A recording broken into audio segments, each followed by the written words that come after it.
বিশ্ব ইতিহাসের সর্বোচ্চ দামে পৌঁছেছে স্বর্ণ। সোমবার আউন্স প্রতি $5,000 ছাড়ালো মূল্যবান এই ধাতু। ক্রমবর্ধমান ভূ রাজনৈতিক অনিশ্চয়তার মধ্যে নিরাপদ বিনিয়োগ হিসাবে বিনিয়োগকারীরা স্বর্ণের দিকে হুমড়ি খেয়ে পড়েছেন। রয়টার্স জানায়, সোমবার স্বর্ণের দাম 1.98% বেড়ে দাঁড়ায় আউন্স প্রতি $5,081.18। এর আগে স্বর্ণের দাম $5,092.71 মার্কিন ডলার পর্যন্ত দাম উঠে। ফেব্রুয়ারিতে ডেলিভারির জন্য যুক্তরাষ্ট্রের সোনার ফিউচার্স মার্কেটের দামও 2.01% বেড়ে আউন্স প্রতি $5,079.30 পৌঁছায়।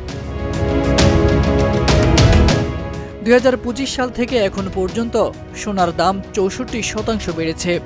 নিরাপদ সম্পদ, মার্কিন মুদ্রানীতি, কেন্দ্রীয় ব্যাংকগুলোর স্বর্ণ কেনার পরিমাণ বাড়িয়ে দেওয়া, চীনের স্বর্ণ ক্রয়ের রেকর্ড এবং এক্সচেঞ্জ ট্রেডের ফান্ডে রেকর্ড পরিমাণ বিনিয়োগ এই উত্থান বাড়িয়ে দিয়েছে।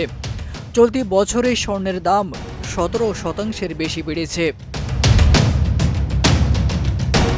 ক্যাপিটাল.কমের বরাতে জানা যায়, ট্রাম্প প্রশাসনের গত সপ্তাহের কিছু অনিয়মিত সিদ্ধান্ত থেকেই এই পরিস্থিতির সূত্রপাত।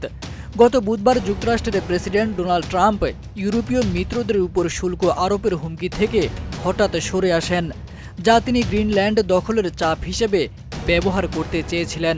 তবে জানা যায়, বর্তমান পূর্বাভাস অনুযায়ী চলতি বছরের শেষের দিকে দাম প্রায় $5,500 চূড়ায় পৌঁছাতে পারে। তারেক আজিজ খান, প্রজন্ম 24।